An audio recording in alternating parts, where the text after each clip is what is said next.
As the midterm elections continue to take shape, New York lawmakers based in Washington are pushing back on President Trump's threats of funding cuts and running campaigns focused on affordability and rooting out corruption. My next guest has introduced a bill that would ban lawmakers from trading stocks and is now calling on President Trump to reverse a decision to freeze child care funding on New York over what he calls fraud concerns. Here to talk about child care and much more is Senator Kirsten Gillibrand. Welcome back to the program. Great to see you. Thank you, Errol. Let's start actually with some of the headlines that everybody's seeing. The ICE raids in Minneapolis and elsewhere. Are Democrats in the Senate preparing a strategy to demand some kind of accountability there? They are. I mean, what's happened in Minnesota and around the country is horrific. It's inhumane, it's immoral. And I think President Trump is really undermining the rule of law. He is treating people in the most inhumane way possible. And his forces just murdered a woman in Minnesota. So it's very concerning. And we're going to try to provide the oversight and accountability over the Trump administration. And we are going to do everything we can to keep our communities safe. You're an attorney as well as a senator. You use the word murder. Is that, you use that word in a considered way? Well, it will be absolutely investigated, and we need to make sure that the Minnesota law enforcement can do that investigation properly.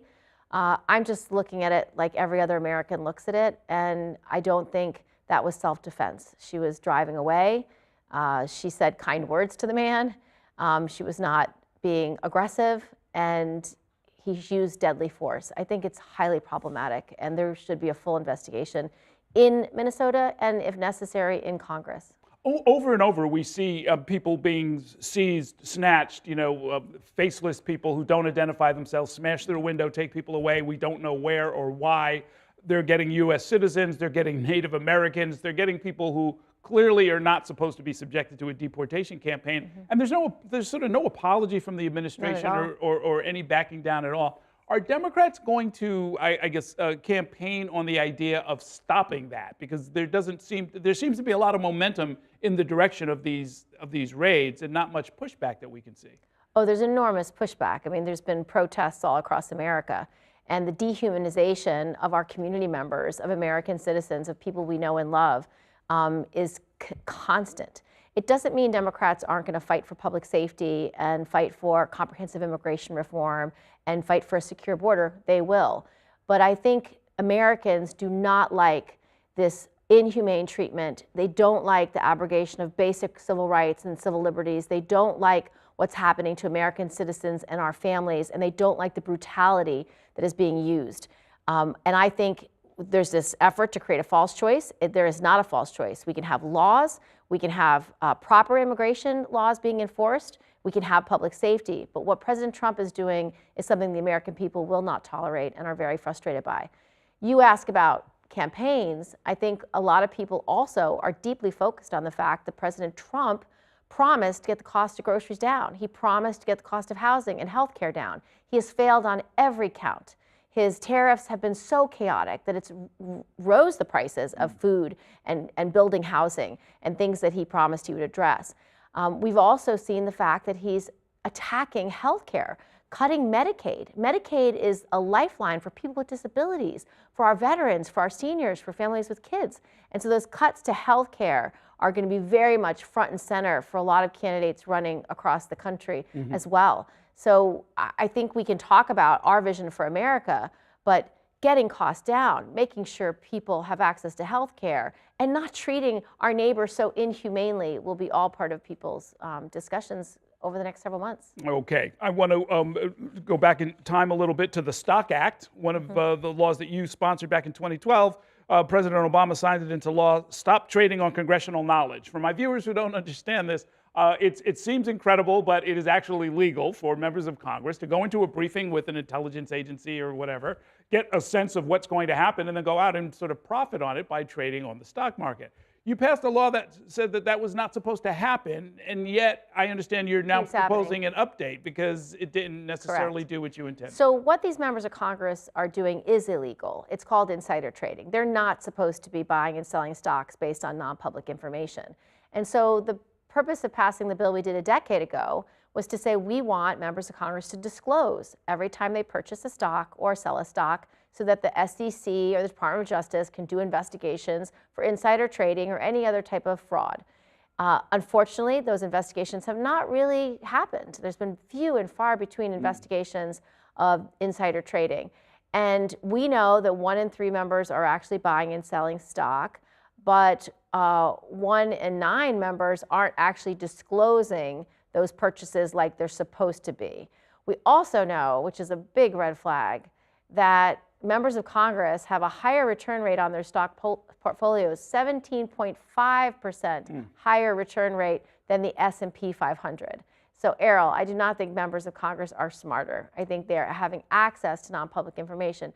And this is true for the members of Congress, for the administration, across the board. Anybody who has these positions of power should not be able to buy and sell stocks because they just haven't been willing to follow the rules of disclosure. So you're proposing something that would ban members and their spouses, their dependent children, trustees from owning, buying, really doing anything, right? Yeah.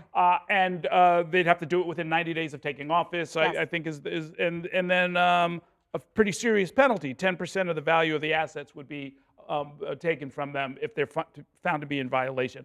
How's that looking? You're co-sponsoring this. I know there's some Republicans that are with you on this. It's going well. There was a number of House members who wanted to have, it's called a discharge petition, which means they want to get a vote on this regardless of what the Speaker thinks. And I have a bipartisan co-sponsor in the Senate as well. So there's some momentum around this bill. This isn't the full bill that I would love. I would love to ban the president, the vice president, all senior members of Congress, all members of the Supreme Court, and higher courts from owning stocks as well. But this is where there's consensus in the House, and I have a bipartisan co-sponsor in the Senate. So if anything is possible this term, I think that would be what we could get done. Okay, and the prediction markets make this a little more complicated, right? Where you can sort of bet on all kinds of different things and we're insiders. We're going to need to look at that too. Okay. It's got the similar concerns. You know, the people bet about all sorts of things, whether you're going to attend something or not attend something. There's people who know whether you're going to go or not, and Sure. so the capacity for insider information is very, very significant. So we will have to look at that at some point. I want to talk about something local. I understand you've gotten an investment of federal money for the Patterson houses. For my viewers who don't know, this is one of the largest NYCHA complexes. 15 buildings, most of them 13 stories tall, 1,800 apartments. This is on East 138th Street, around 3rd Avenue and Morris Avenue in the South Bronx. So Errol, you know, affordable housing is one of the biggest issues facing the entire country and our entire state. And the NYCHA housing provides for safe, affordable housing for many families across New York. And so I have a new role on the Appropriations Committee, and my subcommittee is Housing and Transportation.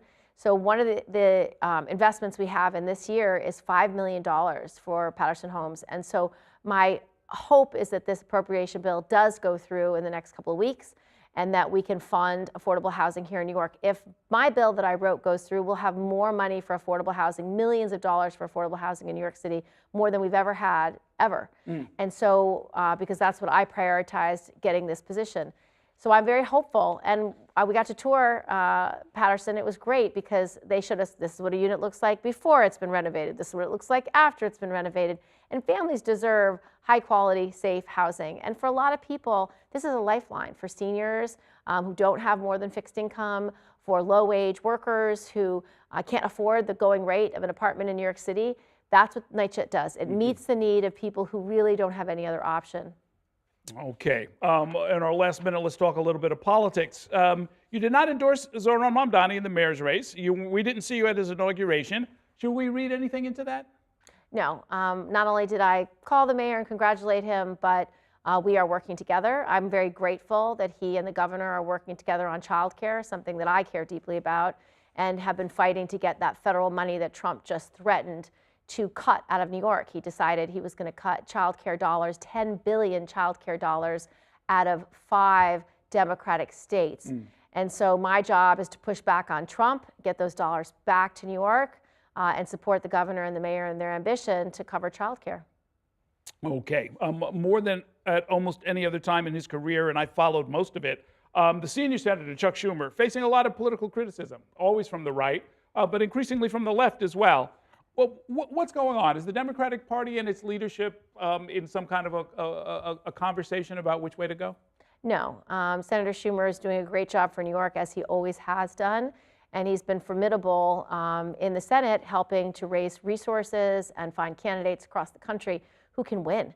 And he has the best track record of doing that. So my job as the head of the Democratic Senatorial Campaign Committee is to do that work, to find candidates across the country, to raise the resources for them to fight. We have a map now that we never expected to have in the beginning of this cycle, largely because of Trump. The toxic agenda he's put forward of not getting costs down for groceries and housing and everyday goods, of not providing health care and cutting Medicaid, cutting personnel at Social Security and at the VA. That's the type of agenda that's creating a climate where Democrats can win. And so we have strong candidates across the country right now. And I think we can certainly put 2, 3, 4 seats in play. And if we can win 4 seats, we've just flipped the Senate. Tell me which 4 we should be looking at. So North Carolina, we have Roy Cooper, former governor, running. He's running against a slew of Republicans in a primary, B-listers. And then we have Janet Mills running in Maine, former governor, has not only stood up to President Trump, told him she'd see him in court at the White House, and then won. She's a fighter. And then Sherrod Brown, who barely lost Ohio last cycle, outperformed the top of the ticket by 7 points. Trump's not on the ticket. J.D. Vance isn't on the ticket. So that opens up Ohio in a very real way for him. He's got 100% name ID, and his opponent is an appointee who doesn't have it. And then last but not least, Mary Peltola just got into the race in Alaska. And Alaska's a purple state, and she's won statewide before. She's Native American. She understands Alaskans. And so I feel like this group of candidates are winning candidates because Trump's created a really toxic climate for Republicans.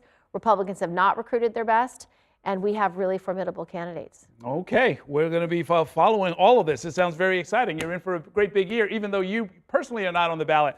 Do you want us to put your name on the short list of people who are thinking about running again for president in 2028? No, my job is to flip the Senate, and I'll be working on that this year, next year, and probably the next cycle. So. Okay, we'll be watching. Thanks so much for coming by. Great to see you. Thank you, Errol.